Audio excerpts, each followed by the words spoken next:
Hello everyone, welcome to Success with Rai academy.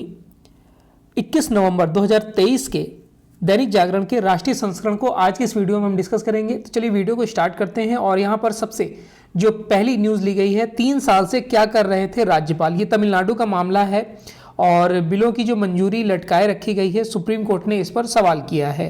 देखिए, राज्यपाल द्वारा विधेयकों को मंजूरी नहीं देने और मामला लटकाए जाने पर या रखने पर सुप्रीम कोर्ट ने मंगलवार को सरकार से फिर सवाल उठाए हैं सरकार पर। शीर्ष अदालत ने जो नोटिस जारी होने के बाद तमिलनाडु के राज्यपाल के सक्रिय होने पर पीठ ने कहा कि हमारा आदेश 10 नवंबर का था और राज्यपाल ने 13 नवंबर को विधेयक का निपटारा किया। इसका मतलब है कि कोर्ट के आदेश के बाद कार्रवाई हुई है। विधेयक 2020 से लंबित थे। राज्यपाल 3 साल से क्या कर रहे थे, ये सुप्रीम कोर्ट ने पूछा है। पीठ ने कहा कि यह मामला सुप्रीम कोर्ट क्यों आना चाहिए। हालांकि बाद में कोर्ट ने विधानसभा द्वारा 10 विधेयक दोबारा पारित कर मंजूरी के लिए भेजे जाने की बात पर मामले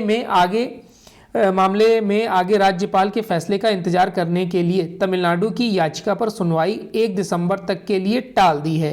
केरल के मामले में कोर्ट ने नोटिस जारी किया है। कोर्ट ने केरल में राज्यपाल पर विधेयक को मंजूरी देने और लटकाए रखने के आरोप लगाने वाली केरल सरकार की याचिका पर केंद्र सरकार और जो राज्यपाल सचिवालय की नोटिस जारी कर जवाब मांगा है। कोर्ट ने मामले को 24 नवंबर को फिर सुनवाई पर लगाने के आदेश भी इसमें दे दिए हैं। अनुच्छेद 200 के मुताबिक राज्यपाल या तो बिल को मंजूरी दे या रोक ले या फिर राष्ट्रपति को भेज दे। अनुच्छेद 200 का मतलब ये होता है। देखिए, कोर्ट ने कहा है कि कुछ बिल 2020 से लंबित हैं।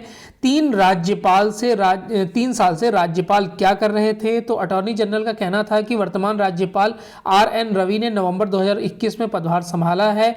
इस पर जस्टिस चंद्रचूड़ की टिप्पणी थी कि क्या सामान्य तौर पर संवैधानिक कार्यों में देरी हुई है।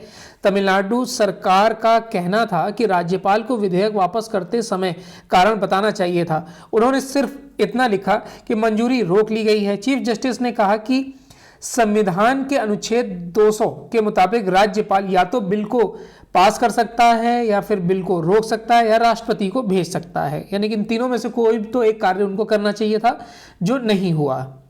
चलिए नेक्स्ट न्यूज पर आते हैं।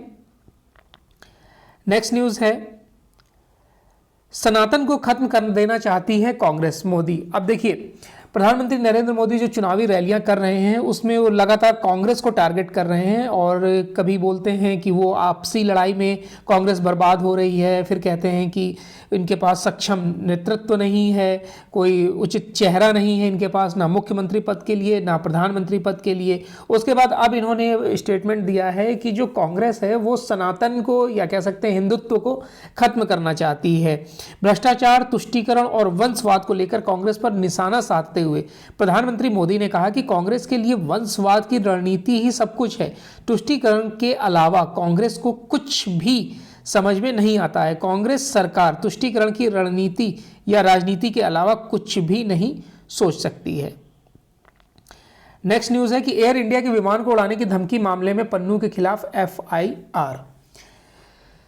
एयर इंडिया विमान को उड़ाने की धमकी के मामले में प्रतिबंधित संगठन सिख फॉर जस्टिस के आतंकी गुरपवंत सिंह पन्नू के खिलाफ नई FIR दर्ज की गई है। पन्नू के खिलाफ IPC के साथ ही गैर कानूनी गतिविधि रोकथाम कानून की आतंकवाद से संबंधित विभिन्न धाराओं के तहत केस दर्ज किया गया है। NIA इससे पहले पन्नू के खिलाफ 2019 में आतंकी गतिविधियों के आरोप में केस दर्ज कर चुकी है और सितंबर 2023 में अमृतसर और चंडीगढ़ स्थित उनकी संपत्तियों को जब्त कर चुकी है। ताज़ा मामला 4 नवंबर को जारी वीडियो के संबंध में है। पन्नू ने एयर इंडिया विमान को 19 नवंबर या उसके बाद उड़ाने की धमकी देते हुए सिखों को उसमें यात्रा करने से बचने की सलाह दी थी। नेक्स्ट न्यूज है कि रक्षा संबंधों को विस्तार देने पर भारत ऑस्ट्रेलिया ने की चर्चा।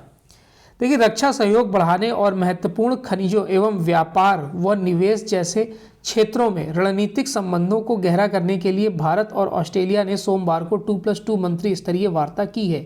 दूसरी भारत ऑस्ट्रेलिया 2+2 मंत्री स्तरीय वार्ता के तहत रक्षा मंत्री राजनाथ सिंह और विदेश मंत्री S जयशंकर ने ऑस्ट्रेलिया के उप प्रधानमंत्री व रक्षा मंत्री रिचर्ड मार्स और विदेश मंत्री पेनी वोंग से बातचीत की है। बैठक से पहले एक्स पर एक पोस्ट में विदेश मंत्रालय के प्रवक्ता अरिंदम बागची ने कहा कि बैठक में रक्षा व सुरक्षा, व्यापार व निवेश, महत्वपूर्ण खनिज, ऊर्जा, जलवायु परिवर्तन, विज्ञान और प्रौद्योगिकी, अंतरिक्ष, शिक्षा और लोगों के बीच संबंधों सहित बहुआयामी भारत ऑस्ट्रेलिया संबंधों को गहरा करने पर विचारों का आदान प्रदान किया जाएगा।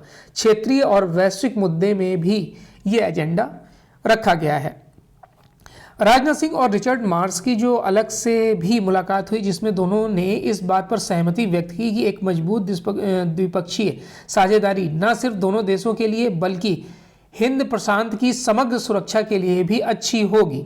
रक्षा मंत्रालय की ओर से जारी एक बयान के मुताबिक दोनों मंत्री इस बात पर सहमत हुए हैं कि रक्षा उद्योग एवं अनुसंधान में सहयोग को गहरा करने से पहले मजबूत संबंधों को बढ़ावा मिलेगा। राजनाथ सिंह ने सुझाव दिया कि जहाज निर्माण, जहाजों की मरम्मत व रखरखाव और विमानों के रखरखाव, मरम्मत व ओवर हॉलिंग सहयोग के जो संभावित क्षेत्र हो सकते हैं उनमें कार्य किया जाएगा। चलिए नेक्स्ट न्यूज़ पर आते हैं। निजी नौकरियों में बेटियों को मिलेगी प्राथमिकता। देखिए, इंजीनियरिंग और तकनीक की पढ़ाई करने वाली छात्राओं को अब नौकरियों के लिए भटकना नहीं होगा। इंजीनियरिंग और तकनीक से जुड़े क्षेत्रों में महिलाओं की भागीदारी बढ़ाने के लिए शिक्षा मंत्रालय से जुड़ी नियामक एजेंसी अखिल भारतीय तकनीकी शिक्षा परिषद ने एक अहम पहल की है। इसके तहत निजी क्षेत्रों से जुड़ी कंपनियों के साथ मिलकर उसने देश भर के इंजीनियरिंग कॉलेजों में पढ़ने वाली छात्राओं को प्रोत्साहित करने के लिए एक नया कार्यक्रम शुरू किया है। इसमें उन्हें निजी कंपनियों की ज़रूरत को ध्यान में रखकर एक विशेष प्रशिक्षण दिया जाएगा। AICTE ने इससे लेकर अमेज़न सहित निजी क्षेत्र से जुड़ी कई प्रमुख निजी कंपनियों के साथ करार भी किया है। AICTE ने इसी तरह दिव्यांगजनों को भी प्रोत्साहित करने के लिए कई निजी कंपनियों के साथ करार किया है। खास बात यह है कि इस करार के तहत निजी कंपनियों को विशेष प्रशिक्षण लेने वाली छात्राओं और दिव्यांगजनों को अपने यहाँ नौकरियों में प्राथमिकता देनी होगी। AICTE ने यह पहल तब की है जब देश भर के इंजीनियरिंग और तकनीकी कॉलेजों में पढ़ रही छात्रों की संख्या के मुकाबले लगभग 35% है। नेक्स्ट न्यूज़ पर आते हैं।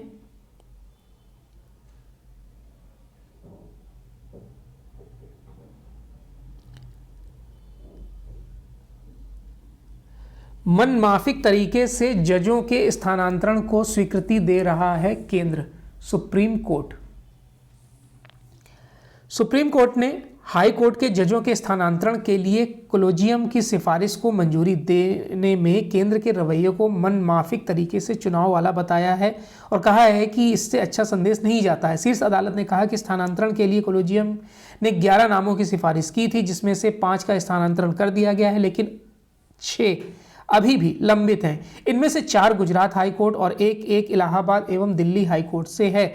जस्टिस संजय किशन कौल और जस्टिस सुधांशु धूलिया की पीठ ने कहा कि हाई कोर्ट में जजों के लिए हाल ही में जिन नामों की सिफारिश की गई है उनमें से 8 को स्वीकृति नहीं दी गई है और इनमें से कुछ जज की नियुक्ति किए गए जजों से वरिष्ठ है। शीर्ष कोर्ट के कोलेजियम के सदस्य जस्टिस कौल ने अटॉर्नी जनरल आर वेंकटमणि से कहा कि मेरी जानकारी के अनुसार आपने 5 जजों के तबादले के लिए आदेश जारी किए हैं, 6 जजों के लिए आपने आदेश जारी नहीं किए हैं। पिछली बार भी मैंने कहा था कि इससे अच्छा संदेश नहीं जाता है, चुनिंदा तरीकों से स्थानांतरण मत कीजिए। नेक्स्ट न्यूज़ है, दूसरे राज्यों में FIR पर भी कोर्ट दे सकता है सीमित अग्रिम जमानत। सुप्रीम कोर्ट ने सोमवार को अग्रिम जमानत के संबंध में अहम फैसला सुनाया है। कहा है कि दूसरे राज्य में FIR दर्ज होने के बावजूद हाई कोर्ट एवं सत्र आंतरिक संरक्षण के तौर पर सीमित अग्रिम जमानत दे सकती है। कोर्ट ने CRPC की धारा 438 के प्रावधानों की व्याख्या करते हुए ऐसे मामलों में सीमित अग्रिम जमानत देने के संबंध में दिशा निर्देश जारी किए हैं और कुछ शर्तें भी लगाई हैं। यह महत्वपूर्ण फैसला जस्टिस BV नागरत्ना और जस्टिस उज्ज्वल मुइया की पीठ ने की है। सुप्रीम कोर्ट ने इस फैसले के व्यापक मायने हैं। कई बार किसी मामले में गिरफ्तारी की आशंका के चलते अभियुक्त किसी दूसरे राज्य के हाईकोर्ट में अग्रिम जमानत ले लेते हैं। ऐसे पहले भी कई मामलों में हो चुका है। मौजूदा मामले में कोर्ट ने इसी कानूनी सवाल पर विचार किया था कि क्या FIR किसी दूसरे राज्य में दर्ज होने पर कोई कार्रवाई हाईकोर्ट या सत्र अदालत गिरफ्तारी के संरक्षण देते हुए अभियुक्त को अग्रिम जमानत दे सकती है। मौजूदा मामला राजस्थान की एक महिला ने दाखिल किया था। मामला दहेज की मांग से संबंधित था, जिसमें बेंगलुरु की एक अदालत ने महिला के पति को अग्रिम जमानत दे दी थी। अज्ञात या फिर ज्ञात हो कि जो जमानत है वो अग्रिम कानूनी के प्रावधानों के तहत ही इसमें दी जाएगी। नेक्स्ट न्यूज़ पर आते हैं। उत्तराधिकार से संबंधित याचिका खारिज। सुप्रीम कोर्ट ने सोमवार को उस याचिका पर विचार करने से इनकार कर दिया जिसमें मुस्लिम पर्सनल लॉ अधिनियम 1937 के अनुरूप उत्तराधिकार का मुद्दा उठाया गया था। अदालत ने कहा कि विभिन्न धर्मों के लोगों के लिए पर्सनल लॉ अलग अलग है। मामला विधायी क्षेत्र के अंतर्गत आता है। पर मुस्लिम पर्सनल लॉ 1937 के मुताबिक भारत में मुस्लिमों को उत्तराधिकार, विवाह, तलाक, भरण पोषण आदि के मामलों में शरीयत कानून जस्टिस लागू होगा। जस्टिस संजय किशन कौल और जस्टिस सुधांशु धुलिया की पीठ ने सवाल किया कि न्यायालय ये कैसे कह सकता है कि जो हिंदू कानून के तहत विरासत में मिलती है वो मुस्लिम कानून के तहत भी विरासत में मिलनी चाहिए। याचिकाकर्ता ने के वकील ने कहा कि शरीयत कानून के अनुसार याचिकाकर्ता व एक मुस्लिम महिला अपने दिवंगत पति की संपत्ति में केवल 12.5% हिस्सा की ही हकदार होती है।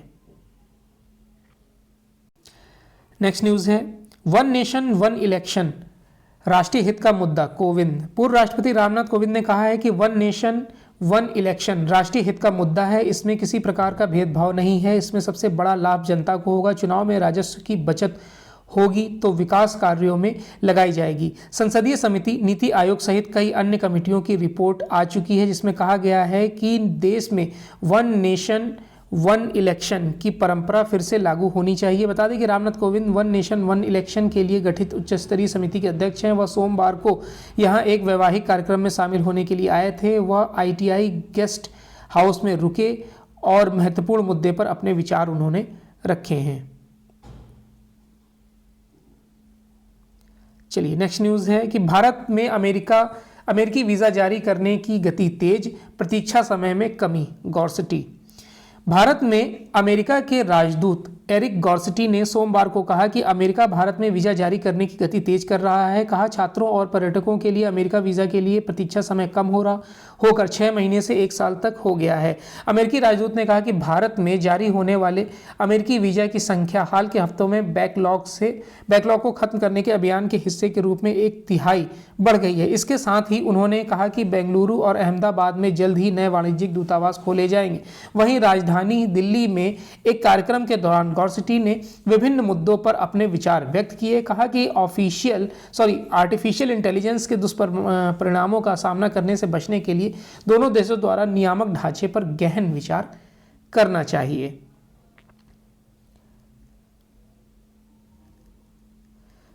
नेक्स्ट न्यूज़ है कि फार्मेसी शिक्षा को मजबूत करने की दिशा में बढ़े कदम। फार्मेसी शिक्षा प्रणाली को मजबूत करने के लिए केंद्र सरकार राष्ट्रीय फार्मेसी आयोग विधेयक 2023 ला रही है। केंद्रीय स्वास्थ्य एवं परिवार कल्याण मंत्रालय ने इस विधेयक का मसौदा भी जारी कर दिया है। प्रस्तावित विधेयक का उद्देश्य जो है वो फार्मेसी अधिनियम 1948 और मौजूदा फार्मेसी काउंसिल ऑफ इंडिया को राष्ट्रीय फार्मेसी आयोग में बदलना है। विधेयक का उद्देश्य सस्ती उच्च गुणवत्ता वाली शिक्षा तक पहुंच में सुधार करके और देश भर में फार्मेसी पेशेवरों की उपलब्धता सुनिश्चित करके फार्मेसी शिक्षा को बढ़ावा देना है। इसका उद्देश्य सभी नागरिकों के लिए फार्मेसी सेवाओं को सुलभ बनाकर समान स्वास्थ्य देखभाल को बढ़ावा देना है। विधेयक पेशेवरों को अपने जो काम में नवीनतम शोध को एकीकृत करने, अनुसंधान में योगदान देने और उच्च नैतिक मानकों को बनाए रखने के लिए प्रोत्साहित करता है। यह फार्मेसी संस्थानों के नियमित पारदर्शी मूल्यांकन, राष्ट्रीय फार्मेसी रजिस्टर के रखरखाव और उभरती जरूरतों के अनुकूल सरल बनाने का प्रस्ताव करता है। नेक्स्ट न्यूज़ है बिजनेस पेज से कि F&O में निवेशकों की रुचि देख चकित हूं। बुच। बाजार नियामक सेबी के चेयरपर्सन माधवी पुरी बुच ने सोमवार को कहा कि वह निवेशकों की वायदा एवं विकल्प यानी कि F&O में रुचि देखकर चकित हैं और भ्रमित भी हैं। यह स्थिति तब है जब इसमें निवेश करने वाले 90% लोगों को नुकसान उठाना पड़ रहा है। उन्होंने कहा कि निवेशकों को लंबी अवधि के निवेश पर ध्यान देने की आवश्यकता है। इस रणनीति से मुद्रास्फीति से ज़्यादा रिटर्न की काफ़ी संभावना है। देश के प्रमुख शेयर बाजार BSE में निवेशकों को जोखिम से बचाने वाले platform investor risk reduction access की शुरुआत के दौरान माधवी पुरी बुच ने सेबी के एक हालिया शोध का भी जिक्र किया। इस शोध के अनुसार F&O में 45.24 लाख व्यक्तिगत कारोबारियों में से केवल 11% ने लाभ कमाया। शोध के अनुसार महामारी के दौरान F&O में निवेशकों की भागीदारी तेजी से बढ़ी है। व्यक्तिगत कारोबारियों की कुल संख्या वित्त वर्ष 2018-19 के 7.1 लाख के मुकाबले 500% से अधिक बढ़ गई है। नेक्स्ट न्यूज़ है 19 नवंबर को 4.57 लाख लोगों ने की घरेलू हवाई यात्रा। बीते रविवार यानी कि 19 नवंबर को रिकॉर्ड 4,56,910 यात्रियों ने घरेलू हवाई यात्रा की। यह एक दिन में घरेलू यात्रा करने वालों की अब तक की सबसे ज़्यादा संख्या है। डाटा के अनुसार 5,958 उड़ानों के जरिए लोगों ने यह हवाई यात्रा की है। इससे पहले शनिवार को भी 4,56,748 यात्रियों ने घरेलू हवाई यात्रा की थी। नेक्स्ट न्यूज़ है कि भारत की विकास दर 2024 में मामूली घटकर 6.3% रहेगी। अमेरिकी ब्रोकरेज फर्म गोल्डमैन सैक्स ने सोमवार को कहा कि कैलेंडर वर्ष 2024 में भारत की विकास दर मामूली घटकर 6.3% रह सकती है। ब्रोकरेज फर्म ने कैलेंडर वर्ष 2023 में देश की विकास दर 6.4% रहने का अनुमान जताया है। गोल्डमैन सैक्स ने एक रिपोर्ट में कहा है कि अगला कैलेंडर वर्ष 2 हिस्सों का होगा। इसमें आगामी आम चुनाव के पहले सरकारी खर्च वृद्धि का प्रमुख कारक रहेगा। चुनाव के बाद विशेष रूप से निजी क्षेत्र का निवेश वृद्धि में फिर से तेजी लाएगा।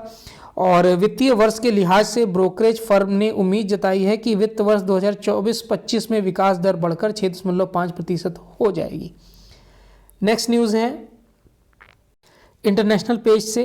इसमें पहली न्यूज़ है कि खालिदा जिया के संदेश के बावजूद भारत की पसंद शेख हसीना है। यूँ तो 7 जनवरी को होने जा रहे हैं बांग्लादेश के चुनाव में भारत का कोई अंदरूनी हस्तक्षेप नहीं हो सकता है, लेकिन भारत यह दोहराता भी रहा है और इच्छा है कि शेख हसीना ही फिर से प्रधानमंत्री बने। दरअसल हसीना की ताजपोशी से ही सुनिश्चित होगा कि भारत बांग्लादेश के रिश्ते सही दिशा में बढ़ेंगे और दोनों देशों के रणनीतिक हित सधेंगे। बताया जाता है कि बांग्लादेश की पूर्व प्रधानमंत्री खालिद जिया की बांग्लादेश नेशनलिस्ट पार्टी की तरफ से भारत को संदेश भेजा गया है कि वह पुरानी भारत विरोधी नीतियों पर अमल नहीं करेगी, पर दिल्ली ने इसे खास तवज्जो नहीं दी है। खालिदा चाहती हैं कि चुनाव केयर टेकर सरकार के अधीन हो और जमात पर लगाए प्रतिबंध खत्म हो। नेक्स्ट न्यूज़ है इस साल ज़्यादा फिल्में इंटरनेशनल सेक्शन में आई हैं। पिछले साल के मुकाबले इस साल इफ्फी में 3 गुना ज़्यादा फिल्में इंटरनेशनल सेक्शन में आई हैं। यह अपने आप में international film festival of India यानी कि इफ्फी की सफलता को दर्शाता है। यह बात केंद्रीय सूचना एवं प्रसारण मंत्री अनुराग ठाकुर ने सोमवार को इफ्फी के 54वें संस्करण के उद्घाटन समारोह पर बोला है और ये गोवा में आयोजित किया जा रहा है। तो ये आज का यानी 21 नवंबर 2023 का दैनिक जागरण का राष्ट्रीय संस्करण था। आई होप आपको वीडियो अच्छा लगा होगा। अगर वीडियो अच्छा लगा हो तो लाइक और शेयर कर दीजिएगा। वीडियो देखने के लिए धन्यवाद।